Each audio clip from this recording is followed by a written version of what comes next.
Brought to you by Alman Auctions, the worldwide leader in antique tractor auctions. Classic tractor fever is contagious and it often runs in families. That's especially true when the tractor you're collecting has your name right on the front. Let's meet the Haas family and learn a little bit about tractors that have their name right on them. Bob Haas, tell us a little bit about these tractors that carry your own name. Well, we started collecting those a little over 10 years ago. I went to the Ageless Iron Show, and Ed Speece was there, and I saw the first one there, and he introduced me to him, and we started looking, we found, and this is kind of the culmination of it, but then he had told me over the phone, he said, I really want a club, a newsletter, and a reunion. And he passed away very suddenly, and we carried it on from there, and we have that now. Very happy club. So, where does the name Haas and Haas Tractors come from?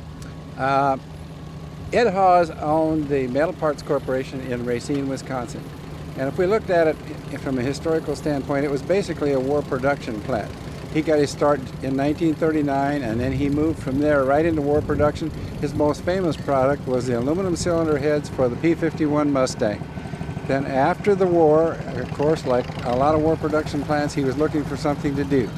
He got into aluminum pots and pans, but he had, before the war, had specialized in outsourcing for all of the many Racine, Wisconsin companies, like Massey was one of them, Case was one of them, and you can see how the picture keeps on going. In fact, Continental Engines, which he used in the end, was one of his companies that he traded back and forth with. So he had experience, and he just put that experience all together and started making tractors. We said classic tractor fever is contagious and that it runs in families, and it is more than one family member involved in this for the Haas family. Tell us a little bit about what got you into the Haas tractors, Alan. Well, obviously it's a labor of love when you find a tractor with your own name on it. You've got to be interested, and that's what we did. We put in an ad, a wanted ad, and that's how we purchased our first tractor. But since then, we've looked for tractors and opportunities wherever we can find them. We share all that information with club members so that we have a chance for everyone to get involved. But many of our club members are named Hawes, have the last name Hawes. That's not a requirement, but it sure is an incentive to go after it and do the best you can. Now there's a third generation attached to these tractors. Introduce us to Jason Haas, who is also part of Classic Tractor Fever in this family. Jason, what do you think about these tractors? Pretty neat? I really enjoy these tractors, just the main fact that they have my name on them, and I just like that there's not too many of them, and we've been able to find some and help preserve a little history. They pretty fun to drive? I enjoy driving them. I mainly drive the small one, and it's just that you have to crank it to start it. It's old-fashioned, and it can go pretty fast if you get it just right.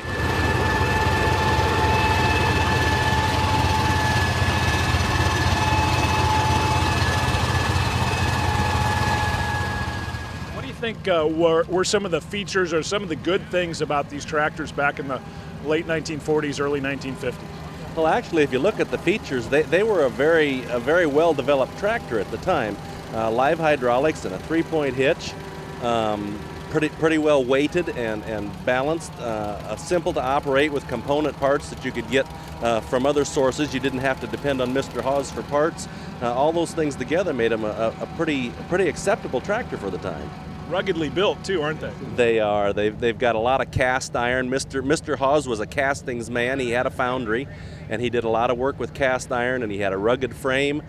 We have really not found that any of the tractors showed a lot of faults as far as manufacturing. It's just that he didn't have a big dealer organization and a big enough company to get it off the ground at the time they were built. Alan, I look around and I see your name on shirts and tractors and lawn chairs. Does it feel good to, I guess, have the whole family together and working together on these tractors? Yeah, that's the best thing about it. It brings the whole family together. It gives us something in common that we can do. We get a few weekends a year where we get out and go to a show and have a chance to see what other people are doing too. But it's just a good time to be with the family and to enjoy that time together. Tell us a little bit about how the Haas lineup, you had the B and the D, how did the lineup work and how were these tractors powered? He had two basic sizes. He had the small size, which was either an A or a B. Then he had the larger size tractor, which was the D. The A tractor had a single-cylinder air-cooled engine, which Mr. Hawes manufactured. It was made of Model A Ford car engine parts, and he cast the block and head for a single-cylinder air-cooled engine. So he rated it at approximately 12 horsepower.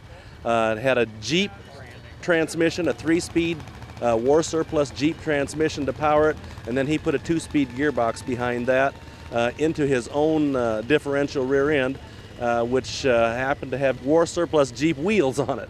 So he took advantage of as much war surplus equipment as possible. If you go from that one to the larger tractor, the Model D, it's got a 4-cylinder Continental engine in it, which is approximately 30 horsepower. But again, he used a lot of war surplus parts in that. We've got a radiator in there that has military spec numbers printed right on it. And he went from the engine to a Rockford clutch to a Clark or Avery rear end.